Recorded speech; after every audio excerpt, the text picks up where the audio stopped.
আসসালামু আলাইকুম। অন্য মঞ্চের আলাপচারিতায় আপনাদের সকলকে আমন্ত্রণ জানাচ্ছি। প্রিয় সুধী, সবাইকে অনেক অনেক প্রীতি ও শুভেচ্ছা। আপনারা ইতিমধ্যে অনেকেই হয়তো জেনেছেন যে ভারত এবং আমেরিকার মধ্যে মালয়েশিয়ার রাজধানী কুয়ালালামপুরে গতকাল একটি প্রতিরক্ষা সহযোগিতা চুক্তি স্বাক্ষরিত হয়েছে। এই চুক্তিটি এমন একটি সময়ে স্বাক্ষরিত হলো যখন বাংলাদেশ একটি যুদ্ধাবস্থার মুখে রয়েছে, যখন বাংলাদেশে প্রতিনিয়ত পাকিস্তানের সেনাবাহিনীর ঊর্ধ্বতন অফিসাররা এসে ধর্ণা দিচ্ছে, যখন বাংলাদেশকে নিয়ে বিশ্বমণ্ডল আমেরিকা একটি নতুন প্ল্যান করেছে, যখন বাংলাদেশকে 1971 সালের পরাজিত শক্তিরা, মৌলবাদী শক্তিরা যখন বাংলাদেশকে গ্রাস করার চেষ্টা করছে।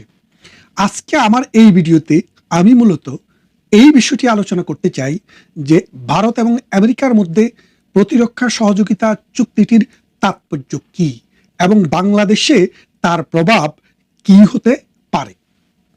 দেখেন, আমরা সবাই যারা ইতিহাস সচেতন, আমরা জানি 1971 সালে আমাদের দেশে যখন মহান মুক্তিযুদ্ধ চলে তখন ভারত আমাদের পাশে ছিল, আমাদের 1 কোটি মানুষকে আশ্রয় দিয়েছে, মুক্তিযোদ্ধাদেরকে ট্রেনিং দিয়েছে, অস্ত্র দিয়েছে, খাবারের ব্যবস্থা করেছে। আমাদের যে প্রবাসী সরকার বাংলাদেশের 1971 সালের এপ্রিল মাসের 10 তারিখে যেই সরকার গঠিত হয়, যারা 17 এপ্রিল বৈদ্যনাথ তলার মুজিবনগরে যে শপথ নিয়েছিলেন, সেই সরকার কিন্তু মূলত ভারত থেকে পরিচালিত হয়েছিল। ভারত সরকার সেই প্রবাসী সরকারকেও অ্যাকোমোডেট করেছিল। সেই ভারত যখন তার পেটের ভিতরে বাংলাদেশে যুদ্ধ হয়েছিল তখন দেখা গেল রাশিয়া বাংলাদেশের সমর্থনে আর আমেরিকা পাকিস্তানের সমর্থনে, চীনও পাকিস্তানের সমর্থনে। কারণ চীন এবং ভারতের মধ্যে বৈরিতার কারণে পাকিস্তানের শত্রু মানে ভারতের শত্রু চীনের মিত্র। সেই জন্য তখন চীনকে আমরা দেখেছি পাকিস্তান শিবিরে যোগ দিতে। এমতো অবস্থায় পাকিস্তান সেনাবাহিনী যে অস্ত্র, গোলাবারুদ, যেই সব যুদ্ধ সরঞ্জাম পেয়েছে তার বেশিরভাগই এসেছে আমেরিকা থেকে। এই আমেরিকান সরকার টোটালি ভারত এবং পাকিস্তানের মধ্যে, দুইটি দেশের মধ্যে পাকিস্তানকেই তখন বেছে নিয়েছিল। এবং সেই সময়ে ভারত মূলত এই ওয়াটসো জোট যেটা ছিল, অর্থাৎ রাশিয়ার নেতৃত্বে যে জোট ছিল, সেই জোটের সমর্থক ছিল। তো আমেরিকার যুদ্ধ সরঞ্জাম দেওয়া, গোলা বারুদ দেওয়া এবং পাকিস্তানকে সমর্থন করা ভারতের জন্য একটা কঠিন বিষয়, চ্যালেঞ্জ ছিল। তখন ভারত কি করলো, 1971 সালে ইন্দিরা গান্ধী রাশিয়াতে গেলেন।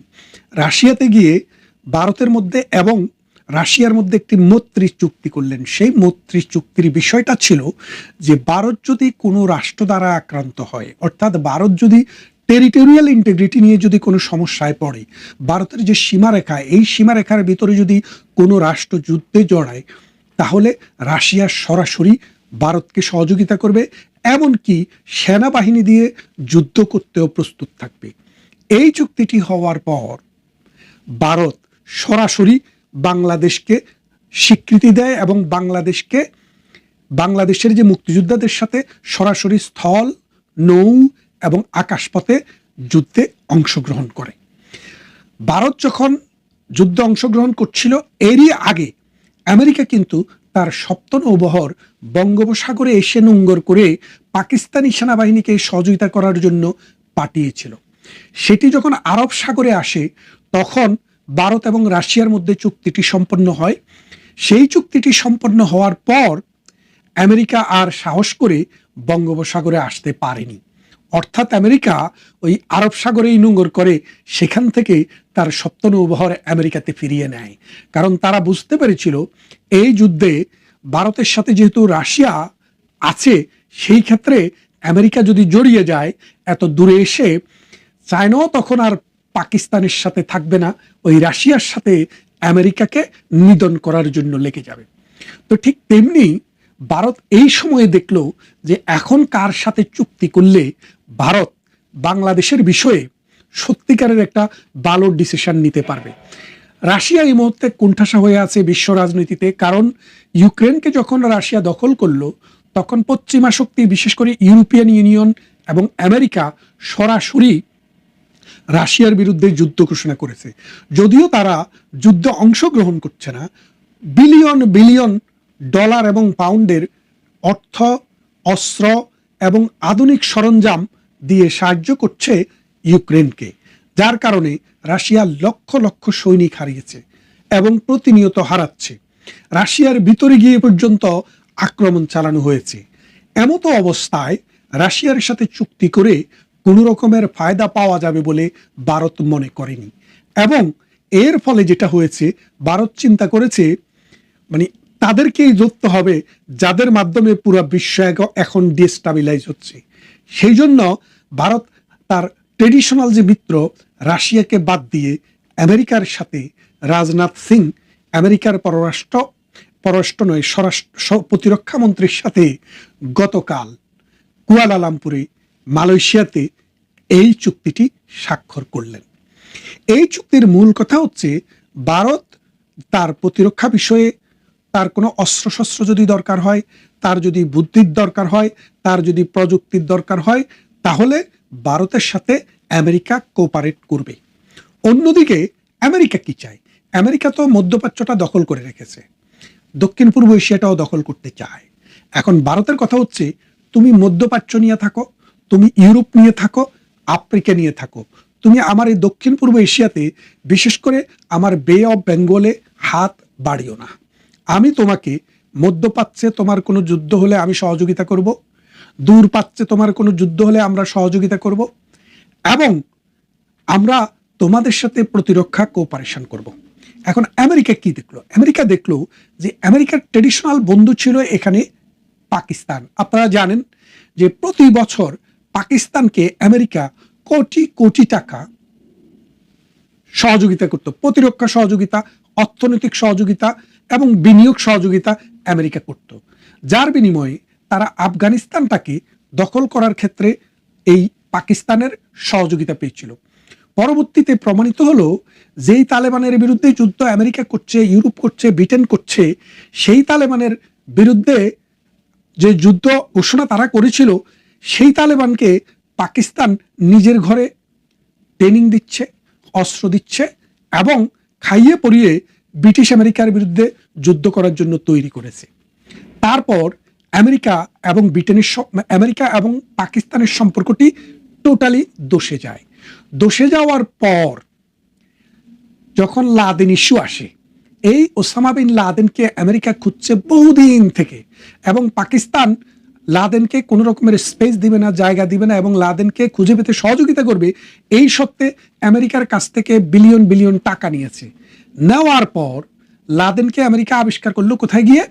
ওই পাকিস্তানের সেনাবাহিনীর যে সেনা সদর, সেখান থেকে কাছেই অ্যাবোটাবাদে একটি গৃহে, এবং সেখানে আমেরিকান বাহিনী লাদেনকে ধরে হত্যা করলো। তাহলে আপনি ব্যাপারটা বোঝেন যে আমেরিকার কাছ থেকে টাকা নিচ্ছে লাদেনকে ধরার জন্য, আমেরিকার কাছ থেকে টাকা নিয়েছে যে তালেবানকে শেষ করার জন্য, আর ভেতরে ভেতরে তালেবানকে অস্ত্র দিচ্ছে এবং সহযোগিতা করছে। অর্থাৎ আমেরিকার যে পাকিস্তানের যে ডবল স্ট্যান্ডার্ড, সেটা আমেরিকা বুঝতে পেরেছে। তারা যে মুনাফেক, সেটা তারা বুঝতে পেরেছে। বুঝতে পেরে তারা আমেরিকা আস্তে আস্তে পাকিস্তানকে ব্যাকিং দেওয়া, অর্থ দেওয়া, সেটা বন্ধ করে দিয়েছে। যখন এই পাকিস্তানকে আমেরিকা টাকা দেওয়া বন্ধ করলো, তখন এই পাকিস্তানের রিজার্ভের পরিমাণ হয়ে গেল 0। তারপর তারা দুবাই এবং সৌদি আরব থেকে $6 বিলিয়ন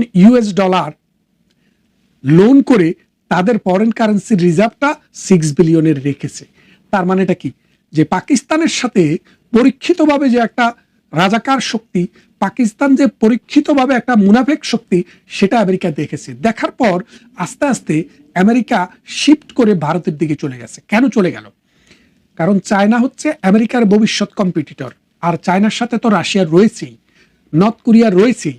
সেই কারণে আমেরিকা চায় যে এই দক্ষিণ পূর্ব এশিয়াতে তাদের যদি রাজত্ব করতে হয়, তাদের যদি আধিপত্য বাজিয়ে রাখতে হয়, তাহলে তাদেরকে এমন একটি শক্তি লাগবে যারা ডেমোক্রেটিক, সেকুলার এবং যারা মুনাফেক পাকিস্তানের মতো মুনাফেক নয়, তারপর তারা ভারতের সাথে বন্ধুত্ব করলো। ভারতের সাথে বন্ধুত্বের আরেকটি বড় কারণ হচ্ছে মুক্তবাজার অর্থনীতি, যে কনজিউমার, এই কনজামশনের ক্ষেত্রে ভারতের লোক সংখ্যা পৃথিবীর সবচেয়ে বেশি, চায়নার থেকেও বেশি, প্রায় 150 কোটির মতো।